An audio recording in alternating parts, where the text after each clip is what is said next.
Sim, tudo pronto, preparado no canal do Paulinho Boa Pessoa Oficial. Uma das histórias mais lindas que eu já contei. Você vai amar essa história de cabo a rabo. Que exemplo, que história. E como é que a gente aprende lições de onde a gente menos espera aprender alguma coisa. Olha, eu não vou dar spoiler, não vou adiantar nada para você, mas eu quero garantir uma coisa para você. Você vai amar essa história. E se você não amar essa história, você não precisa ser membro do meu canal. Agora, se você amar essa história, como eu estou dizendo que vai acontecer, você se torna membro do meu canal. Combinado? Combinado assim? Então eu conto com você como membro aqui do canal e está lançado o desafio. Você vai se apaixonar por essa história. É linda, é linda, é linda. Tudo pronto, tudo preparado. Antes de começar a história aqui, eu quero pedir para que você visite o nosso outro canal. Sim, o canal dos mistérios do Paulinho Boa Pessoa. O outro canal, você coloca assim, Paulinho Boa Pessoa, a verdade de cada um. Eu publiquei uma história lá, A Louca da Cruz, é a mais recente. A Louca da Cruz. Você não pode deixar de ouvir essa história, A Louca da Cruz. É simplesmente demais. E tem uma outra que eu quero que você ouça lá, chamada O Empréstimo. Então você tem A Louca da Cruz e você tem uma outra chamada O Empréstimo. Está no nosso outro canal, que é Paulinho Boa Pessoa, a verdade de cada um. E tem uma outra que eu quero que você ouça também, que fala a respeito dos órgãos que as pessoas podem perder, por exemplo, numa amputação. O que pode acontecer com este órgão, espiritualmente falando? É uma história muito interessante. Mas, Paulinho, como é que eu faço para ouvir essas histórias? Você tem que ir no nosso outro canal, que é Paulinho Boa Pessoa, a verdade de cada um. Ou aqui abaixo do vídeo, há um link que te leva direto lá para o outro canal nosso, tá? Tem esse link e você vai direto para lá. Bom, preparado para ouvir uma história linda agora? Feita aquela combinação, se você gostar, você se torna membro? Ótimo! Então, prepare o seu coração para as coisas que eu vou contar, porque a história impressionante de hoje, linda, maravilhosa, aqui no canal, acabou de começar.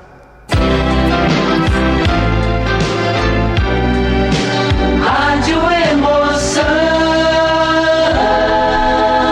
Paulinho Boa Pessoa.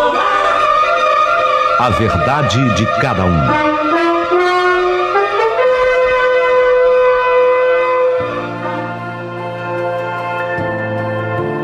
Olha, meu querido amigo Paulinho Boa Pessoa, eu diria assim de cara que a história que eu tenho para contar para você hoje talvez destoe um pouco das histórias que normalmente você apresenta. É uma história diferente. E eu preciso posicionar as pessoas no tempo e no espaço para que todos entendam o que eu vou dizer aqui.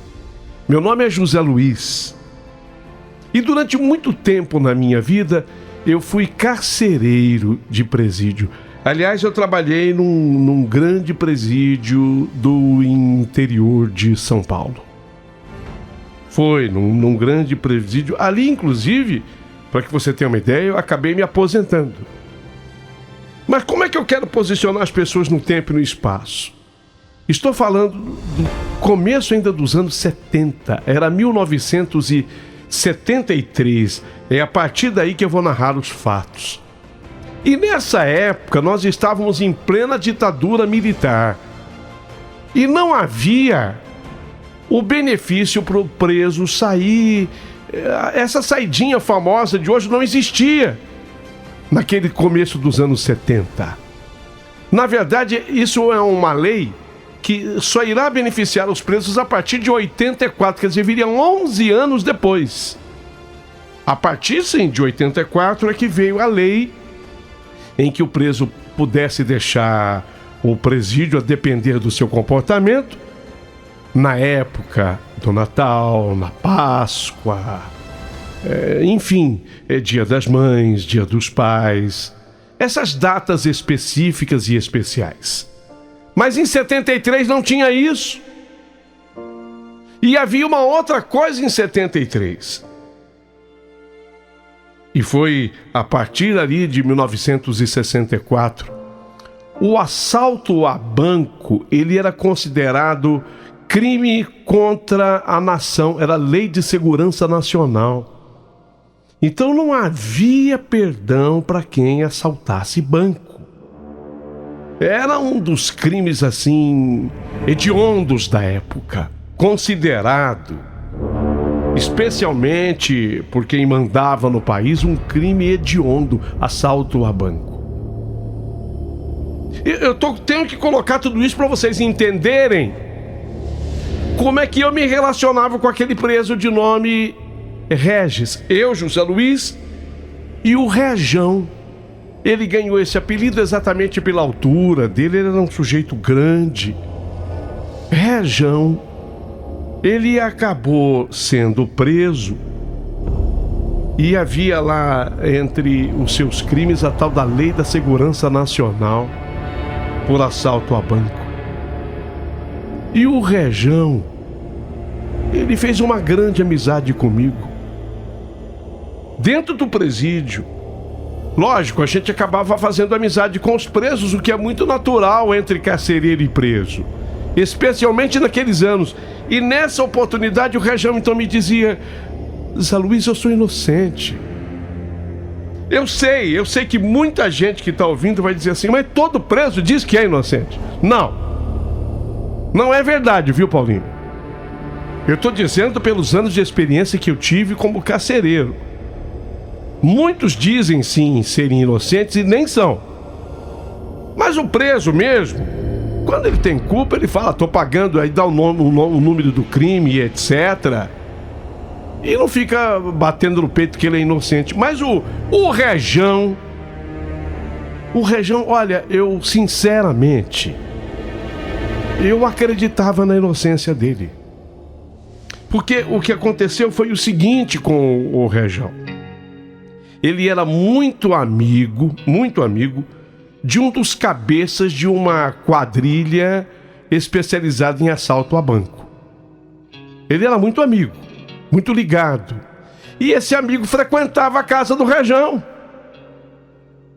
E numa ocasião, esse amigo deixou lá uma caixa na casa do Rejão, contendo material do roubo. Quando eu falo contendo material do roubo, estou falando de dinheiro mesmo. Deixou uma caixa lá era uma caixa de sapato. Eu não sei te posicionar agora exatamente o que era valor na época, mas eu posso te garantir que era o chamado Cruzeiros Novos. Mas lá naquele comecinho. Isso em 1967, o dinheiro, para quem viveu essa época, ganhava um carimbo. As notas ganhavam um carimbo de Cruzeiros Novos. Então esse líder dessa quadrilha deixou na casa do Rejão uma caixa de sapato com muitos cruzeiros novos. Segundo ele nem sabia. O cara pediu para ele guardar, ele guardou. Bom, quando a quadrilha caiu, e aí se investigou a amizade do líder da quadrilha, chegou no Rejão, e com o Rejão a caixa de sapato contendo lá muitas notas de dinheiro do tal Cruzeiro Novo, as notas altas daquela época. Rejão foi condenado. Rejão foi condenado e ele era, eu não tenho dúvida em dizer, que o preso mais triste do presídio do qual eu era carcereiro. Não raro eu via aquele homem enzarrão, porque, repito, ele não era Rejão à toa, ele era grande. Não raro eu via o Rejão no canto dele assim, entristecido, e de vez em quando ele disfarçava, mas eu vi, quantas vezes vi, uma lágrima cair dos seus olhos. Eu conversava com o Rejão. Zé Luiz, eu precisava arrumar um advogado, sabe? Que entendesse a minha causa. Mas não tenho dinheiro, Zé. Você não sabe a falta que eu sinto da minha família. E esse é um detalhe. Ele era casado com Célia, Olha, eu fiquei sabendo o nome da família inteira do Rejão. Ele era casado com Célia e ele tinha 3 filhos. Ele tinha uma menina chamada Regina, que à época, eu estou falando de 1973, essa Regina tinha 7 aninhos de idade. Ele tinha um menino que era Reinaldo. Esse Reinaldo, ele era o do meio, tinha 5 anos de idade.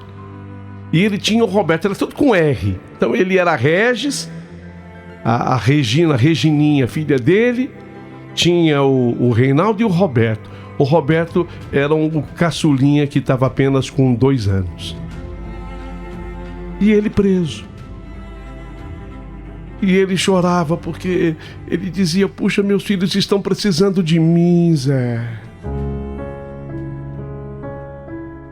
Aquele tempo, em 73, quando você falava que um sujeito estava preso por assalto a banco, as pessoas queriam distância dele, sabe? Acabava no presídio sendo muito respeitado, assim. Eu estou dizendo entre os presos. Se o estuprador é aquele preso que é muito mal visto no presídio, todo mundo quer pegar um estuprador e acabar com a raça dele. O assaltante de banco, ele era muito bem visto assim dentro do presídio. Não é que ele era bem visto, vocês estão interpretando o que eu estou dizendo, né? Ele era respeitado. Esse sujeito aí tem que ser respeitado. Ele está preso aqui por assalto a banco. Isso na linguagem dos bandidos daquela época. Mas o Rejão sofria tanto. O Rejão, ele vivia no canto dele acabrunhado. Ele não se conformava. Ele se abria comigo: Zé, que vergonha que eu sinto, Zé, eu sou inocente.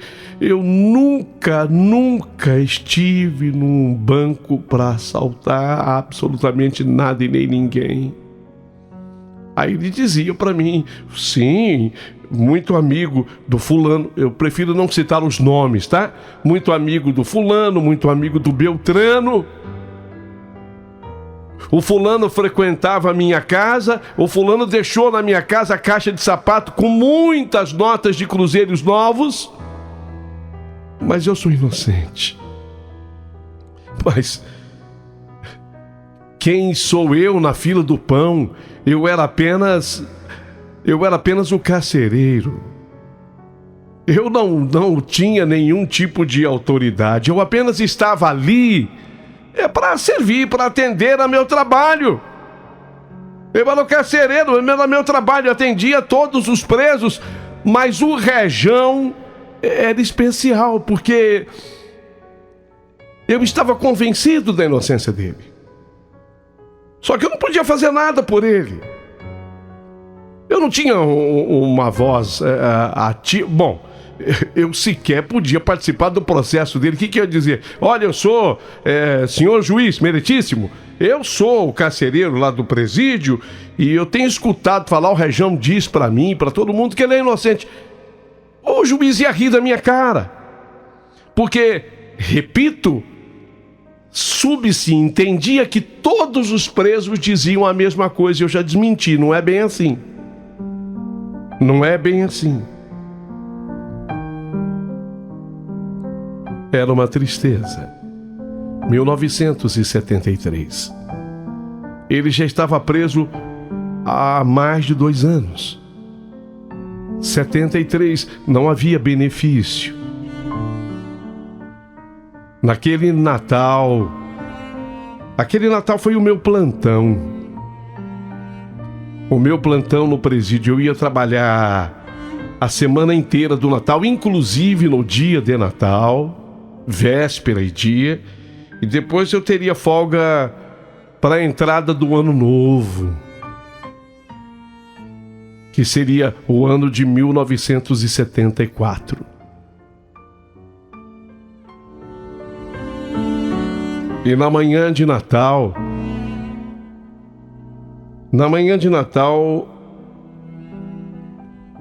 fui eu quem encontrei Na cela do Rejão, um lençol pendurado, esse lençol envolto ao pescoço dele,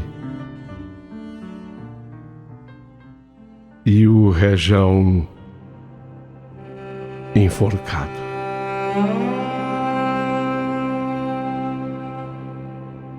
Eu, quando vi a cena,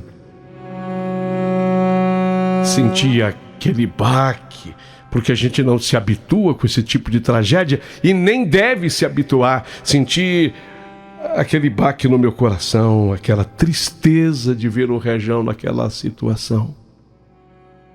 E quando eu toquei o Rejão, ele estava já gelado. E os membros, braços já enrijecidos. Sim, ele estava morto. No dia de Natal, quando amanheceu o Natal,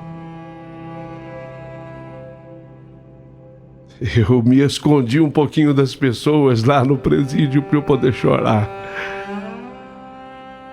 Eu não me envergonho de dizer, nem todo preso que fazia isso, porque ele não foi o único. Nem todo preso que fazia isso me arrancava lágrima. Aliás, pouquíssimos arrancaram lágrimas. Mas dessa vez eu chorei. Eu chorei porque eu tinha comigo a convicção, a certeza absoluta de que ele era inocente. Assim como eu também tinha a convicção e a certeza absoluta de que eu saber disso não ia resolver absolutamente nada. Nada. Bom, aí é aquela burocracia, a gente avisa, a polícia científica vem, averigua, faz um documento, o corpo é levado para o IML, feito os exames todos que se faz com cadáveres, causa-mortes. A causa-mortes não poderia ter sido outra, a asfixia mecânica. Ele quebrou o pescoço, se enforcou. Eu fui no velório do Rejão. Porque era um preso diferente, vocês entendem? Era um preso diferente. Fui no velório. E aí eu vi a Célia, a mulher dele, eu vi as crianças. Eu vi o sofrimento daquela família. Eu vi o quanto eles sofreram, o quanto aquilo foi triste.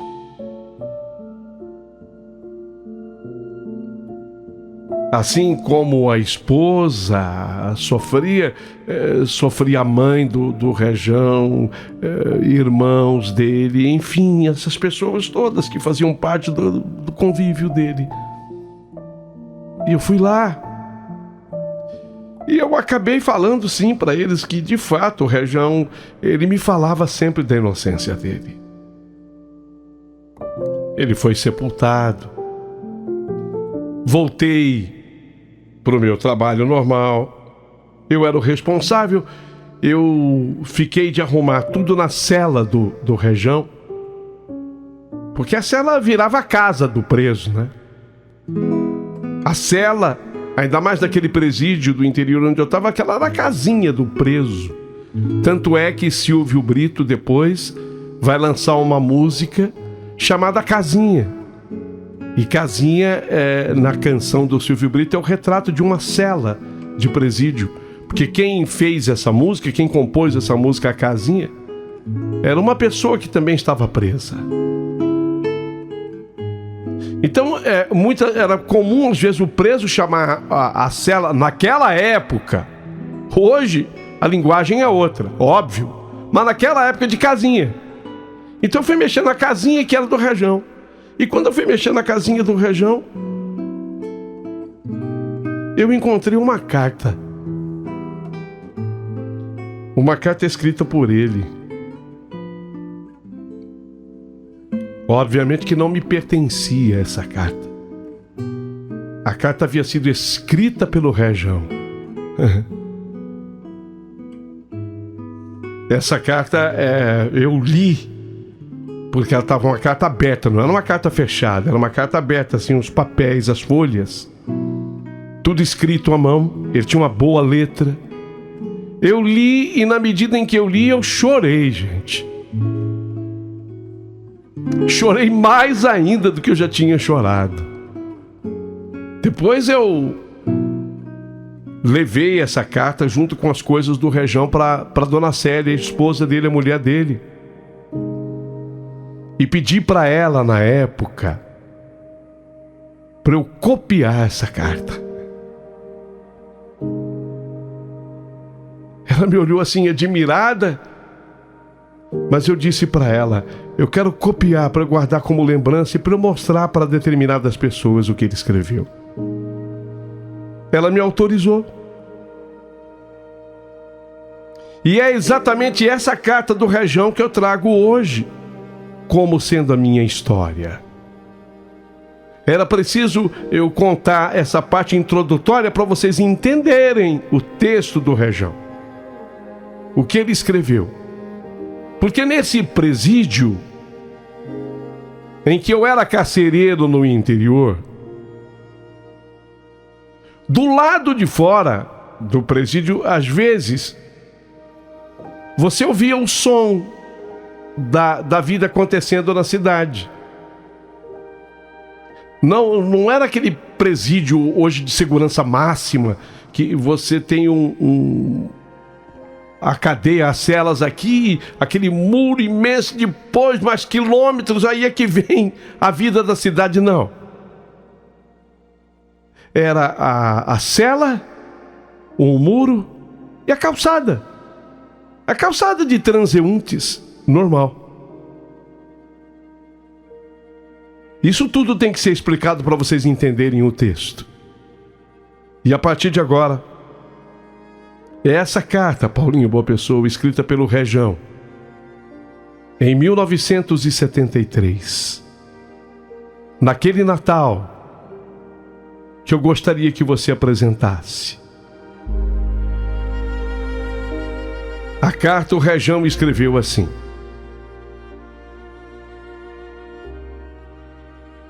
pai e filho lado a lado dividem o chão de um dos becos da minha cidade na véspera do Natal. Falo com propriedade, pois os acompanho há muito tempo. Infelizmente, nada faço para ajudá-los. Não sei se é um erro, mas a minha situação é inferior à deles. Eu me encanto toda vez que os vejo juntos, deitados em meio aos lençóis rasgados, roupas rotas e sujas. Esse fascínio que eu sinto por eles não é por acaso. Eles me ocupam por horas com as suas conversas engraçadas. É pai e filho. Bem que eu gostaria, mas não posso fazer nada por eles, como já disse. Eu estou em uma cadeia, trancafiado por um crime que não cometi. Sei que é engraçado, porque todos os presos dizem isso, os corretos e os errados. Só me resta esperar na lei a resposta para os meus dilemas carcerários. Por isso, assim que entrei nesse lugar, essa janela que mostra o mundo de dois indigentes, eles estão lá fora. São dois moradores de rua. Mas dois moradores de rua diferentes. É o pai e o filho. E o meu passatempo predileto aqui dentro da cela é escutá-los. Eles não sabem, mas me presenteiam dentro da cela com a vida deles, de pai e filhos, com a conversa deles. Para eles, foi uma severa punição, porque eles estão morando na rua, os dois. Mas eles não sabem que essa é a menor de todas. Mas é a única que possui a abertura das ruas, a liberdade das ruas, a janela da vida aberta. Naquela semana, que nunca mais me esquecerei, eles, pai e filho, estavam entusiasmados com algo. Como sempre, por um descuido, eu não consegui ouvir o motivo da alegria daqueles dois. Alguns minutos antes, eu tomava o meu banho matinal de sol e só pude contemplar a alegria gerada por algo que eu nem sabia. O garoto, o filho, era o mais feliz dos dois. Dava gargalhadas soltas e aquilo me impressionou. Há tempos que eu não via pessoas tão felizes diante dos meus olhos. Com muita dificuldade e esforço, porque a janela da minha cela era muito pequena, eu consegui desvendar no fundo do beco uma roupa vermelha. Uai, roupa vermelha?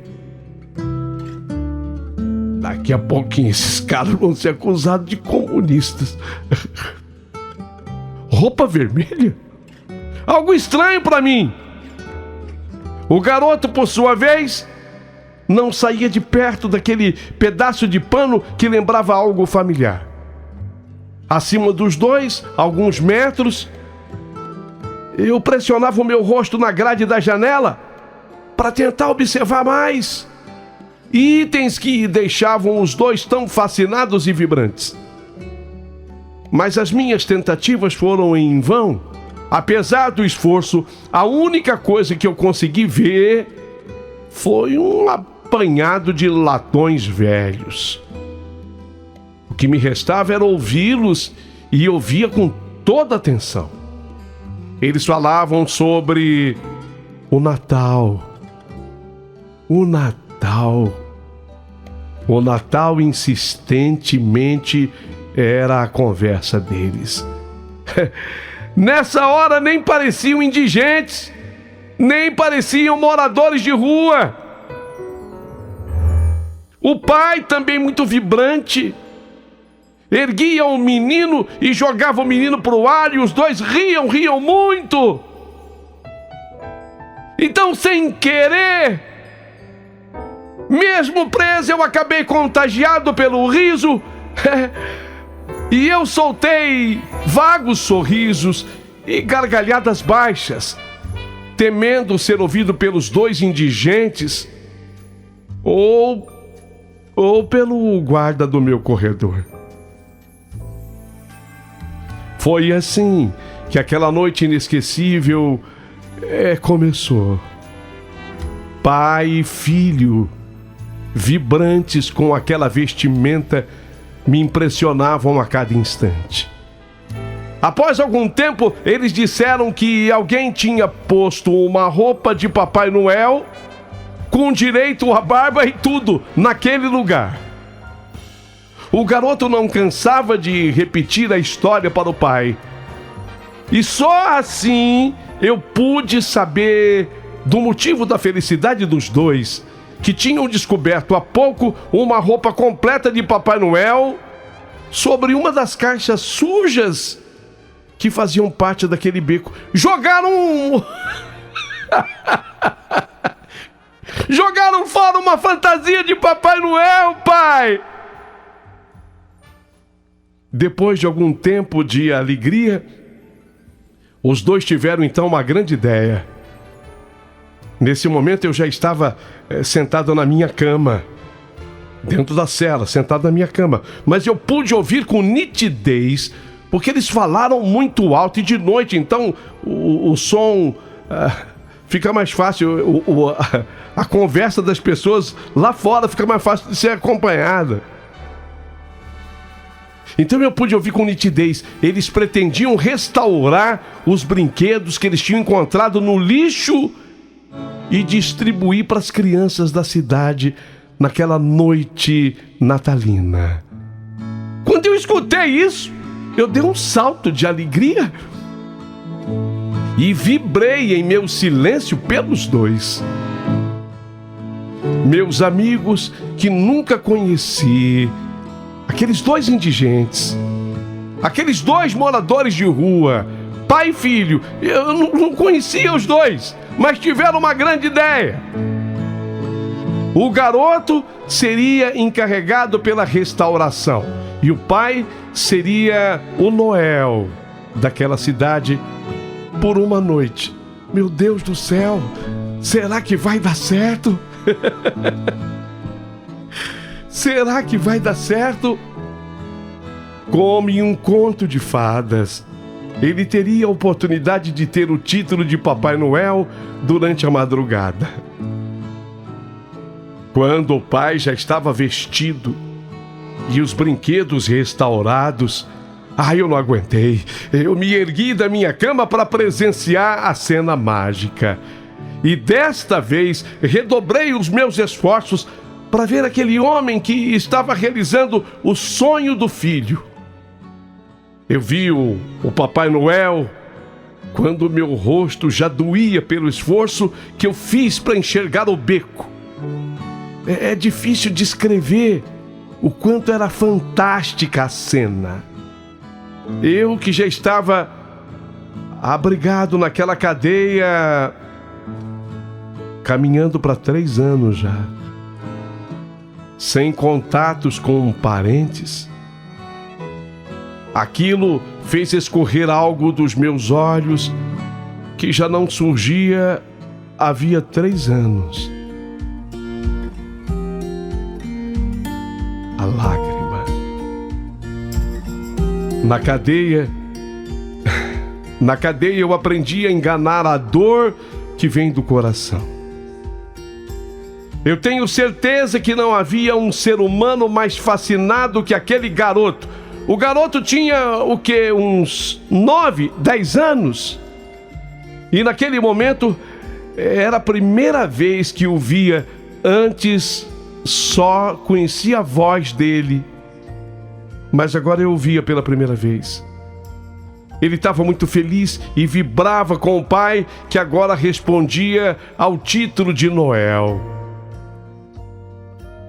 Os fatos que se seguem, incluindo a noite de entrega de presentes e todos os percalços sofridos pelo pai do garoto, eu não vi. Apenas pude ouvir o que ocorreu pelo que o pai divulgou ao filho no fim da noite, quando a sacola já estava vazia. Então segue o que o pai do garoto disse. Não vou mudar nenhuma vírgula. Não vou mudar nenhuma vírgula. O pai do menino disse assim: filho, meu querido filho, hoje foi o dia mais feliz da minha vida. Você não sabe o que o seu pai fez hoje pelas ruas. Aliás, você nem imagina. Pena que você não pôde compartilhar comigo os sorrisos das crianças, as ricas e as pobres. Eu tive a oportunidade de ver a felicidade que eu nunca tinha visto. Quando eu saí deste beco, me deparei com a realidade que nós precisamos diariamente pelas ruas. As pessoas, como sempre, estavam apressadas e nem reparavam umas nas outras. Ainda imperava aquele consumismo que eu conservava há alguns dias com você, meu filho. Com isso, eu segui pela calçada mais escura. Não queria ser reparado, mas foi difícil, porque todos me olhavam e gritavam o nome: Papai Noel! Papai Noel! Papai Noel! Eles nem imaginavam que eu era um indigente, filho. Que eu era um morador de rua, cheio de brinquedos velhos restaurados na bolsa. Mas me esquivei desses olhares porque eu tinha uma missão a ser cumprida, e eu prossegui o meu caminho. O primeiro lugar que eu visitei foi um lar muito humilde, uma casa escondida entre muitos becos, como esse que nós estamos agora. Todas as luzes já estavam apagadas. Só me restou deixar um dos presentes em frente à casa. Quando o fiz e me afastei da porta, eu percebi que uma das luzes tinha sido acesa. E, para minha surpresa, alguém estava na janela e apontava para mim, indicando a alguém dentro da casa que eu era uma pessoa muito importante. É ele! É ele! É ele! Mas antes mesmo de me matar a curiosidade da criança, que não tinha ainda aparecido na janela, eu corri muito e me afastei daquele lugar, como se eu não quisesse ser visto. Aí, de longe, escondido em um lugar, eu vi o que eu mais queria assistir. A menina pegou o brinquedo na frente da porta e deu gritos altos, sons divinos que só mesmo anjos conseguem emitir. Mas meu trabalho não tinha acabado, filho. Era apenas o primeiro presente. A bolsa ainda estava cheia. As outras 3 casas pertenciam a pessoas ricas, mas eu vou relatar somente o que ocorreu na terceira. Naquela casa, que de longe já me parecia muito imponente, a beleza imperava. Ela se destacava dentre as outras. Quando eu me aproximei da porta para repetir o ato e colocar o presente, tive uma grande surpresa. A porta se abriu. Um casal apareceu à minha frente com um grande sorriso. Eles falaram comigo como se eu fosse o Papai Noel. Pediram, por favor, Papai Noel, entrem aqui, por favor, entrem aqui, Papai Noel. Entre aqui na residência. E lá eu avistei uma grande árvore de Natal. A árvore estava bonita, toda armada de luzes e recheada de presentes aos seus pés. Então, eu acrescentei o brinquedo que foi restaurado por você, filho. No meio daquela montanha de presentes, coloquei aquele que você restaurou também. Eles me ofereceram um café, disseram-me que as crianças estavam dormindo, aguardando ansiosamente pela chegada de Papai Noel. Temi que uma delas me avistasse na sala de estar daquela bonita casa. Mas isso não aconteceu. E não demorou muito para que eu deixasse aquela casa. O casal me agradeceu pelo presente e se despediu de mim. Fiquei com lágrimas nos olhos, pois há tempos que eu não tinha recebido um ato de bondade tamanho. Na mesa deles havia muitos alimentos, comidas de todos os tipos. Aquela era uma grande ceia de Natal. E quando olhei aquela mesa, me lembrei de você, filho. Me lembrei de você. E aí eu lembrei de todos os natais que nós passamos juntos, onde dividimos pães na noite de Natal. Eu me lembrei de você. Mas a minha bolsa ainda estava cheia de presentes que você restaurou. E meu devaneio em meio àquela mesa farta me afastou por alguns instantes do meu principal objetivo, que era entregar os presentes, e eu me empolguei com a comida. Quando eu estava me distraindo porque eu me empolguei com a comida, eu retomei o meu caminho, me dirigindo para algumas casas humildes que eu avistei ao longe. Eu conhecia aquela região muito bem, e eu sabia que ali existiam muitas crianças carentes. Eu sabia que minha sacola seria esvaziada assim que eu cruzasse a esquina.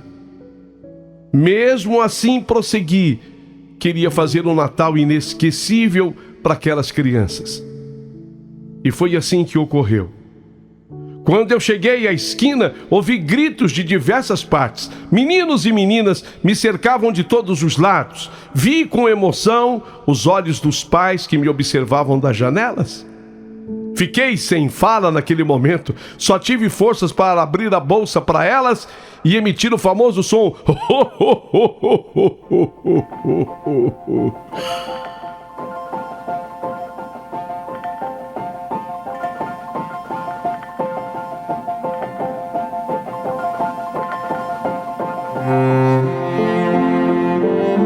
Foi assim que o pai do menino acabou a narrativa. A essa altura eu já estava de olhos afogados pelas lágrimas incontroláveis. Eu continuava pendurado na janela, querendo ouvir o máximo que aquela conversa dos dois pudesse transmitir para o meu coração. Mas aquilo foi tudo o que aquele pai tinha para falar. Com isso, soltei a janela e fiquei de pé na minha cela, ainda pensando sobre os fatos vividos por aquele homem.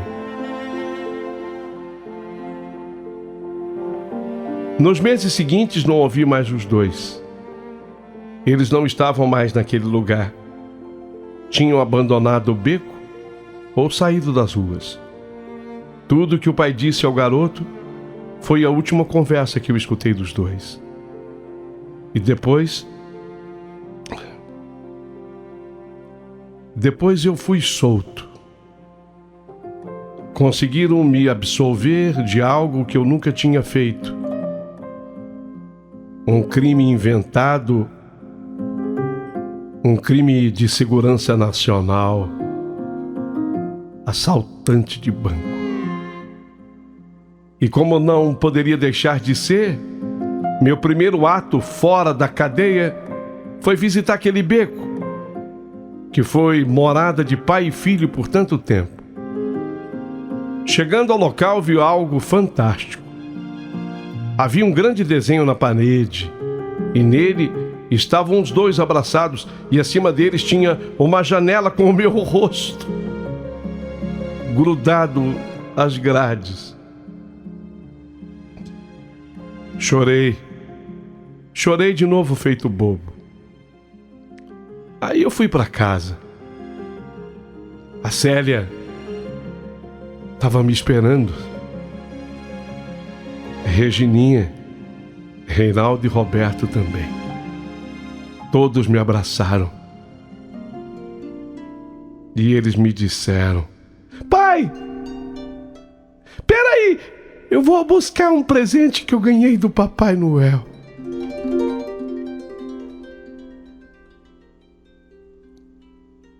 Eram os brinquedos restaurados por aquele menino. O Papai Noel, sem saber, esteve na minha casa naquela noite. Assinado Regis Souza e o restante do sobrenome.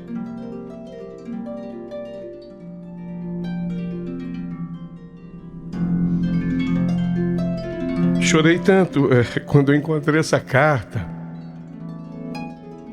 Pedi autorização para Dona Célia para copiá-la e para divulgá-la. Fiquei com a impressão que foi depois de ter escrito essa carta que ele decidiu dar cabo à própria vida.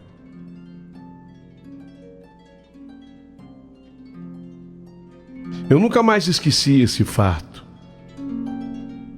E eu nunca mais esqueci o Rejão. E posso afirmar para quem queira ouvir que o presídio está lotado de pecadores, criminosos. Assim como criminosos e pecadores ocupam tantos outros lugares que não o presídio. Até assembleias. até postos importantes, públicos nas empresas, etc, etc, etc. Mas quero fazer uma afirmação. Nem todo preso que está na cadeia é de fato culpado. O Rejão, mais do que nunca, e depois dessa carta eu tive a certeza absoluta de que ele era inocente. Mas eu deixo para você julgar, comentar, e gostaria de, a partir de agora, de receber o seu comentário aqui nesse canal.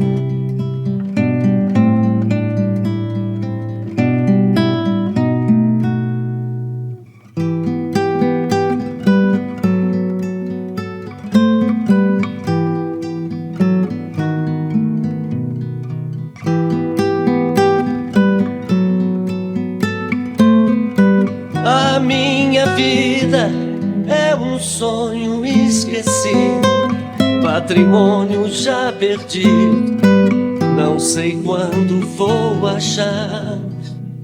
Vivo vagando, sempre olhando o infinito.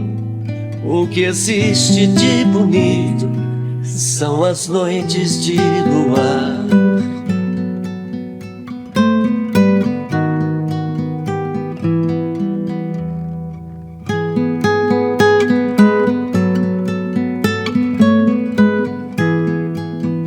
Minha morada é uma casa sem beleza, rodeada de tristezas, como um jardim sem flor. Meu coração não reclama, está calado, mas por dentro está magoado por perder aquele amor. Bom dia, Paulinho, aqui é a Sueli de Jabaquara. Realmente ele entrou de gaiato nessa época, né? Nesse mesmo ano. Meu pai sempre alertava a gente, já tinha uns 10 anos nessa época. Ele falava, e ele tinha comércio, ele falava assim, ó, se pedir para guardar alguma coisa aqui, deixar alguma caixa, qualquer coisa que for, não pegue, porque você não sabe o que a pessoa fez. Porque já tinha tido um comerciante do nosso bairro que acabou guardando um rádio de um rapaz vizinho e tinha droga dentro. Aí esse senhor também foi preso, mas até provar por A mais B que não era dele. A sorte que a família do rapaz fez ele confessar a verdade, daí o senhor foi inocentado, né? Mas mesmo assim, até hoje, você não tem que levar mala para ninguém, você não tem que levar presente para ninguém em viagem, porque você não sabe que contém o conteúdo dentro, né? É complicado. Se naquela época as pessoas já tinham essa preocupação, você imagina hoje em dia, né? Bom dia. Sueli de Jabaquara. Bom dia, Paulinho. Tudo bem? Bom dia, equipe da Rádio Capital. Que história linda, né? E eu, como espírita que sou, acredito que o espírito dele vivenciou tudo isso antes de partir. E na inocência, no sofrimento que ele estava sofrendo na carne, o espírito libertou, né? Apesar de ter sido uma morte tão triste, foi muito bonito. Graças a Deus por isso. Bom dia, Paulinho. Essa cadeia aí, eu tive. Eu morava numa cidade no interior. Eu era guarda-mirim, eu ia visitar os presos. E a cela dos presos embaixo dava de frente com a rua. Na metade da rua você via assim. Da metade da cela você via a rua inteira. Então dá pra escutar a conversa e via o pessoal passar da calçada, tudo. Que dava de frente com a rua nessa cidade onde eu morei. O pior que era nessa época mais ou menos também. Eu, 71, 72, 73, essa época aí, que eu ia visitar os presos como guarda-mirim. Bom dia, Paulinho, boa pessoa. Nossa, Paulinho, sua carta hoje foi simplesmente maravilhosa. O Paulinho, só quem viveu os anos 70 sabe dizer, tá? Eu vivi numa cidade pequenininha chamada Jiquiri, Minas Gerais, mas ela era terrível, sabe o que é assim? Por exemplo, minha mãe falava uma frase então assim, diga com quem tu andas que eu te direi quem tu és. Cuidado, vai andar com mulher separada, que tipo o pessoal falava, mulher separada é mulher mal falada. Gente, a mulher quando separava do marido a gente poderia andar com ela. Foi muito triste, entendeu? As pessoas até dentro da sala de aula não poderia falar nada, nem nome de um político, nem nada. Então os anos 70 foi os anos dourados da minha vida, mas olha, a gente tinha que se cuidar, porque se andasse com uma pessoa de má índole, aí a gente era julgado também, tá? Então esse pobre desse menino, aconteceu tudo isso com ele tinha amizade com essa pessoa, né? Então ele foi infelizmente inocente, né? E pagou todos os pecados, né? Mas só Deus para dar um bom lugar para ele, tá? Mas olha, é terrível, foi os anos então, que a gente sofreu, né? Naquela época, né? Tudo tinha que ser tudo direitinho, senão a gente era julgado o tempo todo, né? Romildo do Jardim Miriam. Bom dia, Paulinho. É a Janete Carregosa de Itapevi. Paulinho, que história forte, tão bonita, né? Como é importante a gente observar tudo ao nosso redor. Por mais insignificante que possa parecer, tem um ensinamento infinito. A gente encontra amor em diferentes lugares, em todos os lugares. Basta a gente ter o coração bom, que a gente vê o bem nas pessoas, a gente enxerga o agir de Deus. Uma história triste que toca profundamente os nossos sentimentos.